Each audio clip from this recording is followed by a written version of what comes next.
My name is Joshua Erickson. I'm a father, jack of all trades, outdoorsman, and seeker of deeper things.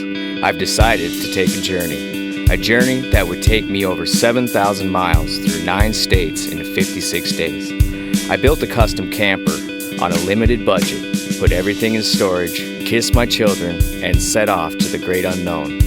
The journey would take me to places of extreme beauty, high mountains to deep waters, deserts to rainforests. I went seeking truth of self, clarity, and a new perspective.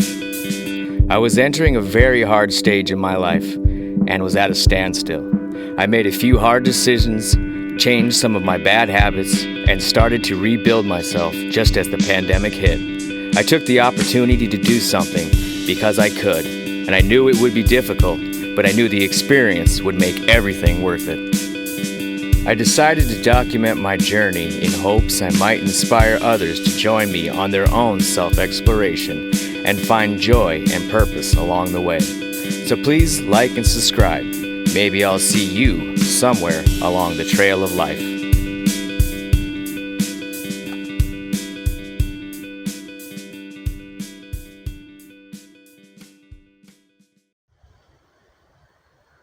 Hello. Trying this out. It's a new thing. Not very comfortable talking to myself or watching myself, but you can see my view from my hammock. It's pretty windy up here. Too many people, too much garbage, but the mother ayahuasca has got me in her grips. I don't feel comfortable leaving this campsite, probably tonight. But I'm looking at this ponderosa across from me.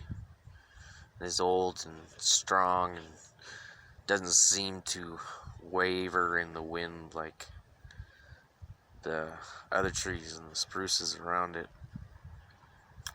And they got me questioning of what is the purpose of that tree? What is the purpose of it for us all? And maybe the conclusion I came to anyway was maybe there doesn't need to be one. Maybe you're just there. You get hit by the wind, battered. It's gotta be 200 years. Just there. And there's nothing wrong with that.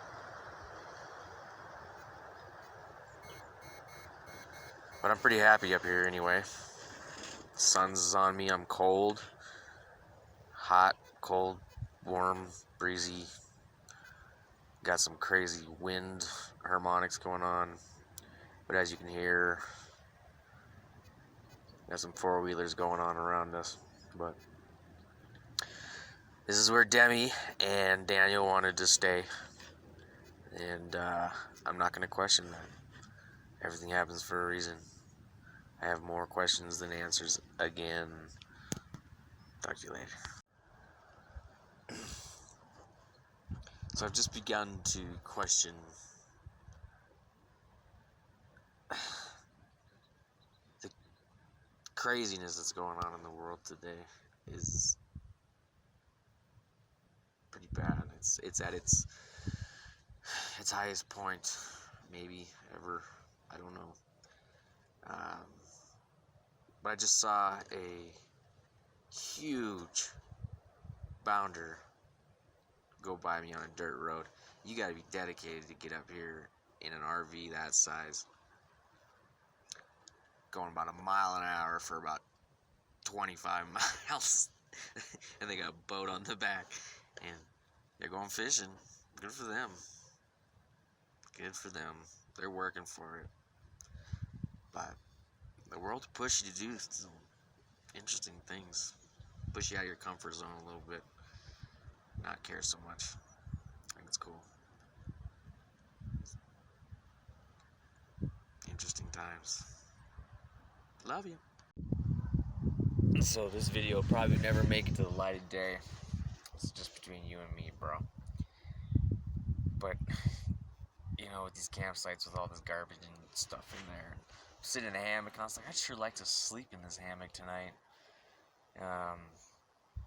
But the chances are there's some bears around. But why? Why would there be bears around? You know, in a campsite, people obviously driving around. It's like, oh gee, I can't figure out why all these bears are so habituated with all these people. I just can't figure it out, even though I got a big old bag of Denny's sitting over in the corner. Oh, but I'll bury it. It'll be fine. It'll be fine. There's no bears coming for me tonight. Maybe the campers tomorrow. So I just wanted everybody to get a good glimpse of what I got going on right now. I'm up here in, where am I? Payson, Arizona. I just hiked up all the way up this hill, back up to my campsite. Because I left my phone thinking, it's a good thing to be, not have that distraction. But I'm walking down here, and it's hard to explain because there's a lot of logging going on down here.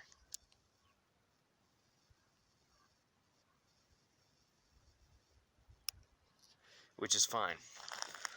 Logging is a very important part of the ecosystem, I feel. But you're not seeing the trash. You're not seeing the cut down trees that are obviously done by campers.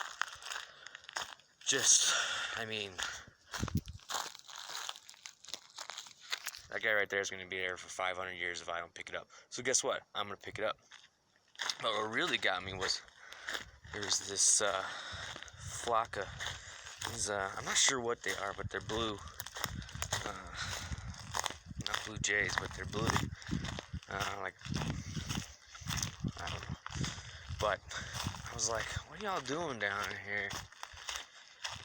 Further down in the woods. And then I see trash bags, right? I was like, y'all don't be eating trash. It's not good for you. Whatever.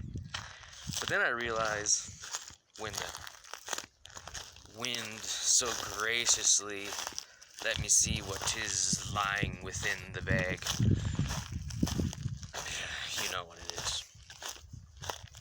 So yeah, I gotta pick up your too. I got kids. I don't need a million other grown adult kids that I gotta pick up after. But I will. So, come down into this little valley here, right off this campsite, and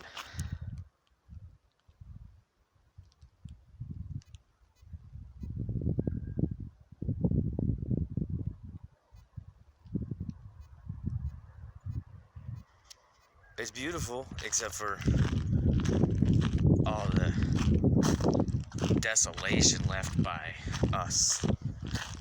And I thought I might just say something. Get it out there to everyone that this isn't acceptable anymore. We gotta fix this. We gotta do something. Everybody's gotta go out and clean up, change something. It's crazy.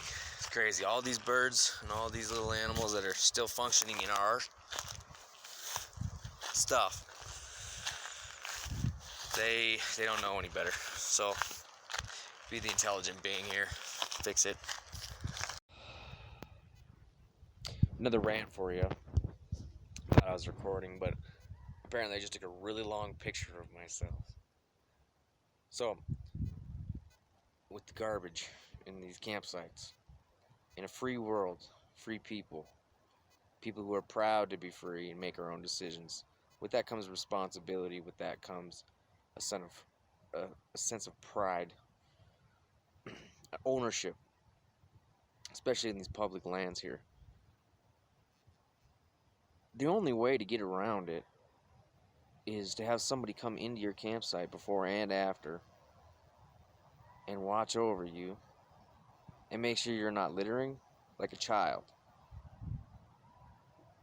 therefore taking away your freedoms. But freedom without responsibility is negligence. In most cases. Some cases. I don't know. Just thought you should hear it. So, the real reason I brought y'all down here to this patch was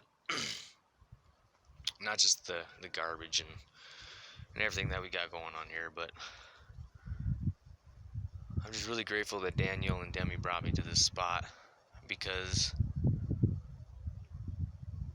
it's a real reflection on me.